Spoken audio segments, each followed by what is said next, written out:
So, this video has been a long time coming.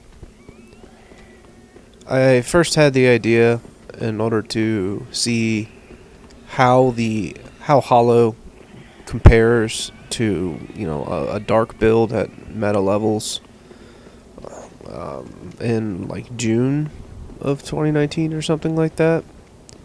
And this is kind of what I found out. We're going to start off with a nice little side-by-side comparison of some of the better infusible weapons for each build, and we're just going to compare the two side by side in order to see how they stand up.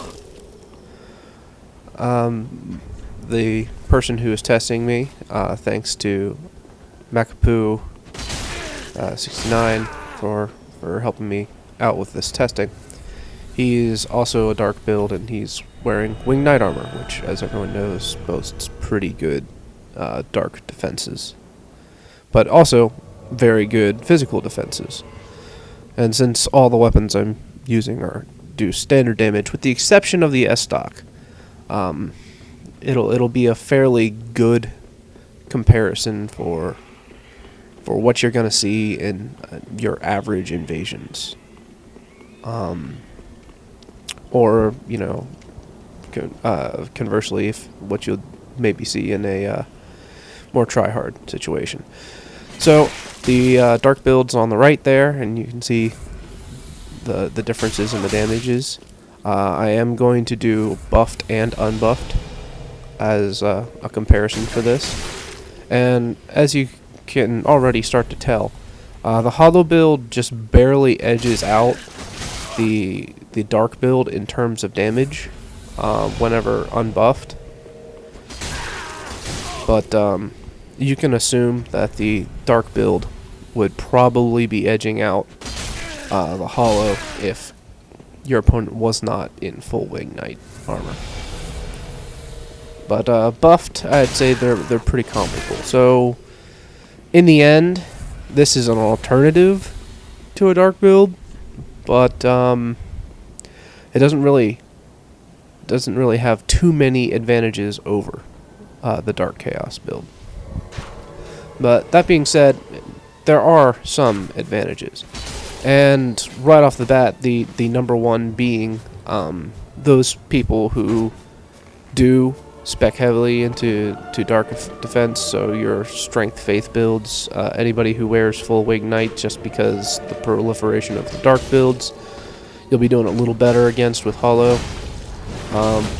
But that's obviously, it's not all the players. And besides that, you also have the opportunity to switch to chaos on those builds. No, the big thing that this build has over a dark build is the ability to get counter damage, which is why I'm using primarily weapons that have thrust damage of some kind, usually in their R2s, as well as the S-stock. Now, you might be looking at these Zweihander and S-stock and think that's a weird combination, and you probably wouldn't be wrong in order to think that. But this pseudo combo right here shows exactly why I'm using it. R1 with the Zwei into S-stock into R1 is a pseudo combo, which of course can be followed up with another R1 or another S-stock hit, or whatever it is that you want to do for your mix-ups. And yeah, the rolling attacks from the Zwei and the one-handed R2s are pokes, so wearing the Leo ring, you're going to get those counter hits, and that's that kind of playstyle is exactly what I was going for here. On a dark/chaos build, you really wouldn't be able to get those counter hits, and while good, and I can't overstate how nice it is in order to do great sword damage with a counter hit on an S-stock, some people may not like that, since you're not always going to get counter hits, and they prefer the Dark Chaos build. This isn't a counter to anything, it's just an alternative. Now, earlier you saw the firebombs hitting the ground, and I couldn't quite tell where they were coming from, but I decided to prioritize killing the blue before we went and searched for the host. And turns out he was throwing the firebombs from the ledge up by where the ring knight spawns. So we head up there in order to go deal with him.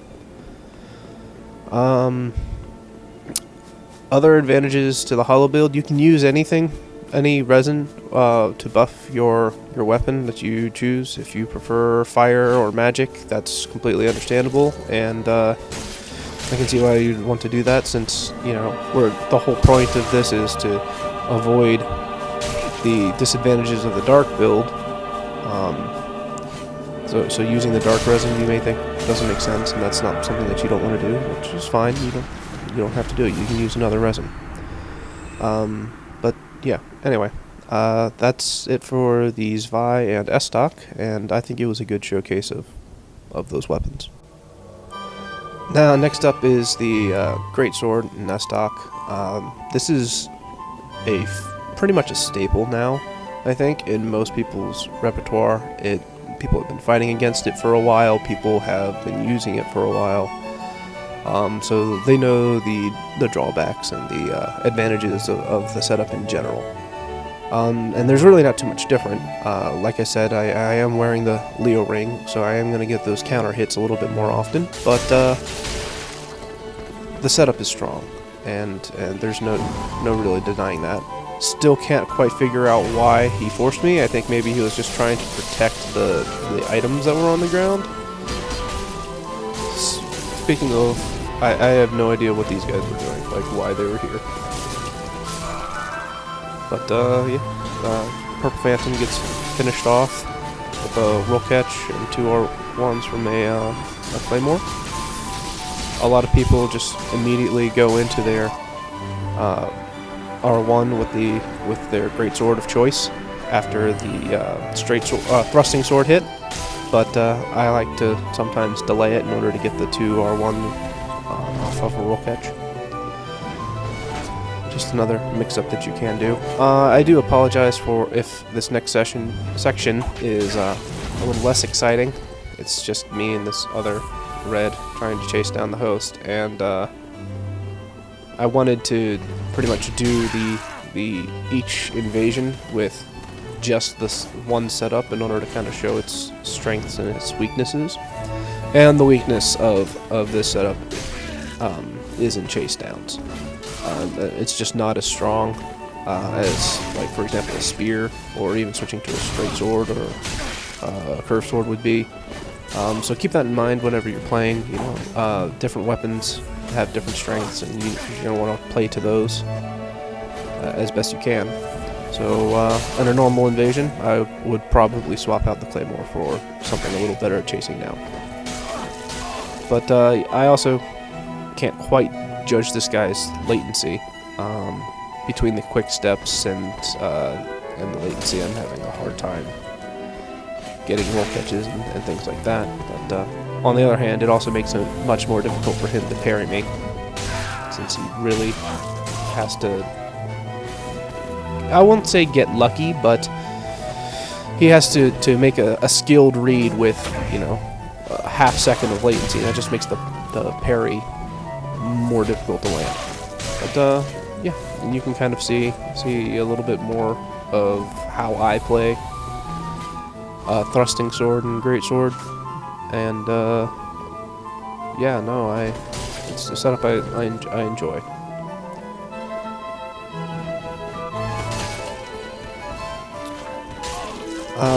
The biggest weakness, I think, of a hollow build in general, might as well cover that right now, would be against shields. And in order to help not quite mitigate, but in order to get past that weakness, I made a hollow man-serpent hatchet, and that has good chip damage in and of itself, so I use that in order to get around shields. Axes and thrusting swords are a good combination in and of themselves, so keep that in mind. Last up is the S-Stock and Longsword. Now, some of you might be wondering why the Longsword over, say, the Lothric Knight Straight Sword or Goddard's, both of which are longer. And actually, I think the Lothric Knight Straight Sword on a Dark Chaos build might might be a little better in terms of AR than terms of damage than a longsword is, but on a hollow build, it's the longsword that is better. Yeah, I think most people who use straight swords might overuse their R1s a little bit, and while the R1 is certainly good, using the R2s that have, you know, that little bit of delay where you can get around a parry, or you can roll catch somebody, or it does a little bit more poise damage, so there's the potential of interrupting a lower poise opponent, that kind of thing. I really like my R2s a lot, and especially against a single opponent, or if everyone's in a line, then they're very, very useful. Like, for example, right here, I managed to get 2 guys with an R2, and then I'll roll out before the 3rd guy could even start swinging. Also, the R2 combos into itself, so R2 is a true combo, and you know, that just allows you to have a little bit more mix-up potential, and the more mix-up potential you have, the easier it is in order to stay aggressive and keep damaging your opponent. Right there, the S-stock into R2 was a true combo. Then I delayed the R2 a little bit in order to get the roll catch. That works out pretty well most of the time. You just gotta... most people, whenever they do the S-stock into R2, they either press R1 right away, or they go for another S-stock hit, and while that's fine, that's not a bad thing, especially if your opponent's trying to attack out of hit stun. Having another mix-up like that in your bag of tricks is never really a bad thing. At this point in the invasion, I'm starting to get, not frustrated, but a little bit anxious. I haven't had that one-on-one situation that I've been waiting for pretty much the entire fight, but you know, I'm doing what I can, and that opportunity is coming up here right now in the form of a failed plunge from the host. I'm able to roll out and get a nice little counter poke with the rolling attack there and finish off the host. Would have done a little bit more damage, but with the Leo ring, but you don't really need it, and cat ring saved my life. But yeah, that pretty much does it for the video. I hope that you enjoyed it and that it was informative, and if you decided that you want to try out a hollow build, feel free. Thanks for watching.